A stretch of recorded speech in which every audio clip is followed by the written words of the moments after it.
21 horas y 55 minutos. Estamos en vivo por Canal 11 en esta Punta Política, saludando al economista Ernesto Talvi. Gracias por estar con nosotros. Al contrario, Guillermo, gracias por la invitación y un gusto como siempre. Cuando habíamos terminado su presencia en esta entrevista de Punta Política con miras a la primera vuelta del 27 de octubre, le habíamos dicho, y obviamente usted cumplió, lo esperamos, sea cual sea el resultado, posteriormente al 27 de octubre, por lo cual obviamente que valoramos mucho su presencia. Gracias. Yo diría que lo más importante esta noche es lo que muchos uruguayos se preguntan: ¿por qué y cómo la oposición en su conjunto, liderado en este caso por quien resultó el ganador y definidor de la carrera presidencial, Lacalle Pou, hacen este acuerdo que se ha denominado compromiso con el país? ¿Cuáles son sus expectativas? ¿Qué espera de este acuerdo? ¿Qué destaca de este acuerdo? Cuando obviamente se escuchan críticas y fundamentalmente ponen en tela de juicio lo que fueron los planteos, las críticas que existieron y obviamente la necesidad imperiosa de una sustentabilidad del próximo gobierno para encarar toda la problemática que ya lo conversamos antes de esta instancia definitoria. Yo creo, Guillermo, que la coalición y el acuerdo que se gestó como resultado después del 27 se venía latiendo mucho antes del 27. Aquí lo que hubo el 27 de octubre fue un mandato ciudadano de cambio. Esa es la realidad. El Frente Amplio perdió las mayorías parlamentarias y de hecho, si ganara la elección del 24, no solo no tendría mayoría para poder gobernar, no tendría con quién tender puentes porque los ha dinamitado todos en estos 15 años en una actitud de desprecio y soberbia a todo aquel que no hubiera votado o que no pensara de acuerdo a la línea oficial. Así que lo que acá se constituyó finalmente es un acuerdo político. Yo le llamo la coalición del cambio, que resultó en un acuerdo que se firmó en 9 días. No es fácil entre 5 partidos ponerse de acuerdo en 13 puntos que encaran problemas complejos que el país tiene que encarar en 9 días. Nos pusimos de acuerdo en 9 días, 5 partidos que en su conjunto tienen mayorías parlamentarias para poder darle al país gobierno y gobernabilidad. Así que la gente va a tener que elegir el 24, en la continuidad de un proyecto agotado, sin mayorías parlamentarias, sin capacidad de constituir un gobierno, y un proyecto que realmente le ofrece al país un programa claro de cambio y que tiene mayorías para poder llevarlo adelante. Está claro, Talvi, que se acabó la mayoría parlamentaria automática, como digo yo, porque mayoría parlamentaria de una u otra forma siempre se tienen que obtener para aprobar las leyes con mayorías especiales, en algunos casos, o simplemente con mayoría simple, ¿no es así? Ahora, está claro que esta mayoría parlamentaria que hoy sustenta la oposición de 54 diputados y 17 senadores, en la eventualidad de un triunfo serían 18 senadores, tiene, digamos, la diversidad de partidos políticos diferentes, que incluso en la propia campaña mostraron diferencias. La pregunta es, a partir de este momento, ¿cómo se siente usted, no solo con Lacalle Pou, que obviamente usted fue el primero en recibirlo, también con el doctor Sanguinetti en la Casa del Partido Colorado, que creo que fue un hecho histórico, ¿no es así? Como recordábamos lo del 99, cuando Jorge Valle subió las escaleras de la casona de la Casa del Partido Colorado, en la calle Juan Carlos Gómez, en la Ciudad Vieja de Montevideo. Ahora, con el general Manini Ríos, ¿no? O con el Partido Independiente el señor Pablo Mieres, o también con Edgardo Novik del Partido de la Gente, pero fundamentalmente con la sorpresa de Manini Ríos, que obtiene una banca importante de senadores y diputados, y donde usted evidentemente en cierto momento mostró cierta distancia de Guido Manini Ríos. Entonces, a la hora de conformar un gobierno, y cada uno y estoy hablando obviamente en el escenario de una eventualidad, ¿no es así? ¿Cómo se siente usted y cómo ve en general a toda la gama de partidos que integran esa coalición, como usted dijo, del cambio, como usted lo llama, a la hora de gobernar y de encarar los problemas que hay que solucionar? Yo creo que es importante que el ciudadano tome conciencia de que el Frente Amplio, que gobernó por 15 años, es una coalición de partidos, de sectores compleja, muy compleja. De hecho, coexisten, como digo, visiones muy distintas de la sociedad, simbolizadas en la visión que se tiene respecto de Venezuela. El MPP, el Partido Comunista y sus aliados, que hoy son el 80% de los representantes electos por el Frente Amplio, sostienen una visión de Venezuela. El ala socialdemócrata sostiene una muy distinta. O sea, toda coalición de partidos implica que va a haber matices. Acá yo creo que lo importante es que en 13 puntos, yo no sé si en otros 49 que me ponga a discutir con alguno de los miembros de la coalición me voy a poner de acuerdo. No lo sé y tampoco importa. En estos 13 puntos nos pusimos de acuerdo, los 5 partidos. Le pusimos la firma todos los que fuimos candidatos de cada uno de esos partidos. Esos 13 puntos incluyen una política de reactivación de la economía y de volver a generar fuente de trabajo. Incluyen una transformación profunda de la seguridad para que los uruguayos podamos volver a convivir en armonía. Incluye una transformación integral del sistema educativo, que hoy está quebrado y que necesitamos reconstruir para que la educación pública vuelva a ser orgullo de los uruguayos y el gran generador de oportunidades. Y contiene políticas específicas para empezar a revertir la fractura social que hoy lamentablemente ha abierto una grieta tremenda en la convivencia ciudadana. Y por supuesto que hay 13 puntos más, hay unos cuantos puntos más. O sea que todo lo que el país necesita encarar, ya sea para apagar los incendios que va a dejar el Frente Amplio, como para empezar a dibujar el porvenir, están contenidos en ese acuerdo. Todos los partidos hemos puesto la firma y por ende ahí hay un proyecto de país y un mapa de ruta muy claro de en qué dirección pensamos llevar el país si nos toca a la coalición del cambio ganar la elección el 24 de noviembre.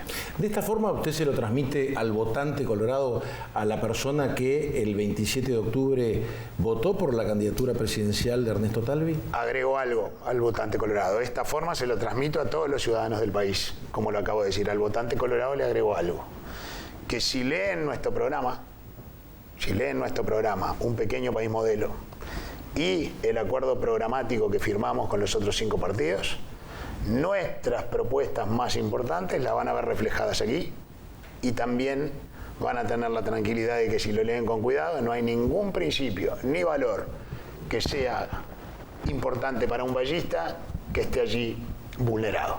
Así que al votante colorado le digo, la mejor chance que tenemos de llevar adelante nuestro proyecto de país es siendo arquitectos y protagonistas de la coalición del cambio y por ende le estoy pidiendo a los ciudadanos en general y al votante del partido que acompañen la fórmula La Calle Pau Argimón. Es la que nos va a posibilitar llevar adelante estos cambios que el país los precisa y creo que eso está claro porque la gente votó contundentemente por el cambio. ¿Cómo sintió usted y el Partido Colorado cuando ingresó la fórmula La Calle Argimón a la Casa del Partido Colorado y se pronunciaron los discursos que, bueno, escuchamos y que son públicos? La verdad, Guillermo, esta es la forma que se lo conté a mi equipo. Fue un momento de enorme emoción. Digo, el doctor Lacalle estaba visiblemente emocionado, nosotros también. Así que sentí que estábamos haciendo historia al mismo tiempo que la estábamos viviendo. Así que cuando esto tome la perspectiva del tiempo, yo creo que va a ser rubricado como un hecho histórico, realmente histórico. El Frente Amplio dijo una y otra vez, refiriéndose, es cierto, a la reforma constitucional de vivir sin miedo, que el miedo no es la forma. Hoy el Frente Amplio, su candidato, habla de posible caos, de un salvaje ajuste y otros adjetivos que, como lo comenté el viernes pasado, evidentemente el candidato presidencial, y hago hincapié en el ingeniero Daniel Martínez, ha cambiado el discurso que le escuchamos y que escucharon todos los uruguayos, escuchamos todos los uruguayos, ese discurso moderador a pasar a un discurso más agresivo. Hoy escuchábamos en los noticieros de televisión también al ministro Murro de Trabajo diciendo que todos los países que llevaron adelante reformas laborales le sacaron privilegios. Se está discutiendo, por ejemplo, la agenda de derechos. Entonces, la pregunta es, ¿de qué manera usted interpreta lo que hoy está diciendo el Frente Amplio con respecto a lo que plantea la oposición en los ámbitos que tiene que encarar y que la ciudadanía evidentemente está esperando que actúe? A ver, Guillermo, mira, presentar a quienes no somos frente amplistas, y eso implica más del 50% de la ciudadanía hoy, como de alguna manera representantes de intereses oscuros y ocultos, como una suerte de conspiración del mal para hacerle daño a los sectores más vulnerables en favor de los poderosos. En fin, la gente ya no se traga esa píldora, realmente ya no se la traga. Ya fueron 15 años de ofendernos. De hecho, la gente, esa soberbia y ese desprecio por el que es distinto, la castigó duramente en las urnas. Yo lo que creo, y si bien Daniel Martínez tuvo expresiones no muy felices, para mí quien simboliza esto es Lucía Topolansky, la vicepresidenta, cuando dijo que de ganar la oposición iba a haber una movilización social y un periodo de inestabilidad de proporciones incalculables. Yo lo que creo que un partido se gradúa de democrático cuando cumple 3 etapas. Primera, ganar legítimamente las elecciones. El Frente Amplio lo hizo fuera de toda duda. Segundo, gobernar con arreglo a las normas democráticas y constitucionales del país. El Frente Amplio lo hizo. Tercero, y aquí es donde vamos a ver si el Frente Amplio se gradúa como un partido cabalmente democrático, perder y dejar el poder con dignidad y con espíritu republicano. Es decir, facilitándole al que viene la posibilidad de hacer su trabajo porque el soberano lo habrá mandatado para eso. Algo que los blancos y colorados ya hemos hecho decenas de veces y estamos muy acostumbrados a hacerlo, pero al Frente Amplio quizás y ojalá le toque por primera vez hacerlo el 24 de noviembre. Bien, vamos a ir a la pausa y vamos a hablar justamente ahora sí de lo que debería encarar un próximo gobierno en caso de ser encabezado por el doctor Lacalle Pou y acompañado por los partidos que suscribieron este documento compromiso con el país. Pero hay un hecho que no podemos obviar hoy, que es el cambio que se produjo en el Tribunal Supremo de Brasil, por 6-5, pero es mayoría, esa es la democracia, en cuanto a la interpretación de que una persona no debe estar encarcelado pese a que tenga 2 sentencias. Y eso le permitió a Lula, y obviamente a muchos presos por distintos delitos, ¿no?, quedar en libertad. Eso tiene una lectura obviamente jurídica, que se podrá discutir, que 2 personas con sentencia queden en libertad para recibir la tercera y definitiva sentencia, cuando además se le acusó obviamente de hechos de corrupción, defraudación fiscal, hay otras acusaciones en cuanto a supuestas, y digo supuestas porque no está comprobado, enriquecimiento ilícito y contribuciones al Instituto de Lula por parte de la constructora Odebrecht, pero esa es la jurídica. También tiene la política, o sea, en el último encuentro del ex Foro de San Pablo, que ahora no se hace más en Foro de San Pablo porque no está Lula, y se hizo en Puebla, en México, y es el Foro de Puebla, allí estaba Alberto Fernández, pero estaba también Daniel Martínez. Y suscribieron los acuerdos del Foro de Puebla, con los partidos que integran el Foro de Puebla, entre ellos la libertad de Lula. Es decir, me gustaría conocer su opinión con respecto a esta situación de contexto regional, ya que se está hablando, usted hizo referencia a Luciano Topolansky y supuesto desorden, supuesto caos, etcétera, y también, evidentemente, lo que fue la participación del candidato presidencial del Frente Amplio en ese foro de Puebla.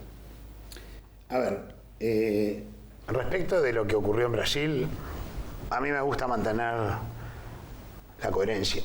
Y cuando se dictó sentencia, nosotros decíamos que la justicia brasileña es una justicia independiente, tomó su decisión y no tenemos por qué sospechar que aquí había ningún móvil político.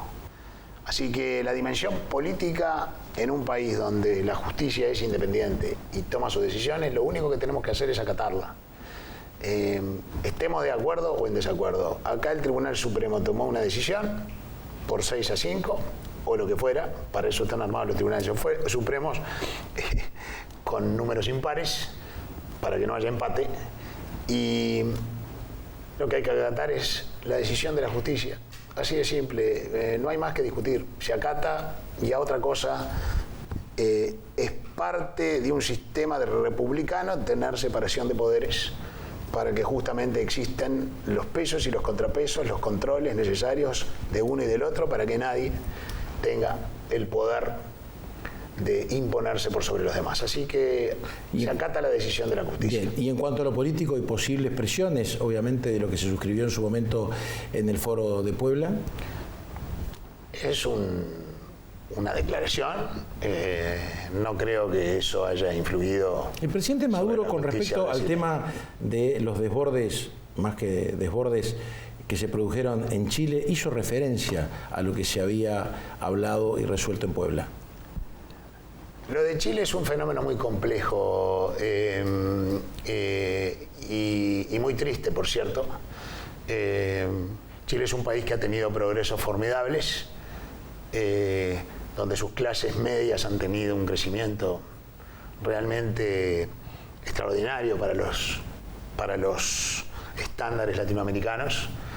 Es un país todavía desigual, pero esas clases medias emergentes aspiran a conquistas que a veces, bajo determinadas circunstancias, pueden dar lugar a este tipo de circunstancias como las que se están viviendo en Chile. Así que, como dije en algún reportaje reciente, a Chile le va a venir bien una buena dosis de vallismo. Y en tal caso creo que irán encaminando las cosas, porque Chile ha sido un país que ha hecho progresos realmente formidables. Nos ha ganado por goleada a todos en América Latina. Claro, estamos hablando de un ingreso mínimo de $450 en Chile, el segundo mayor ingreso de América Latina, y de $8 en Venezuela. ¿Cómo lee el tema de la situación en Venezuela, ya para irnos, para dejar el contexto, digamos, internacional? También podemos hablar de Argentina, ¿no es así? Que me gustaría hacer alguna pregunta económica al final, máxime teniendo en cuenta la cercanía de la temporada turística. Pero lo de Venezuela, en el marco de todo esto... Lo de Venezuela es una tragedia, es una dictadura que tiene todos los elementos de una dictadura.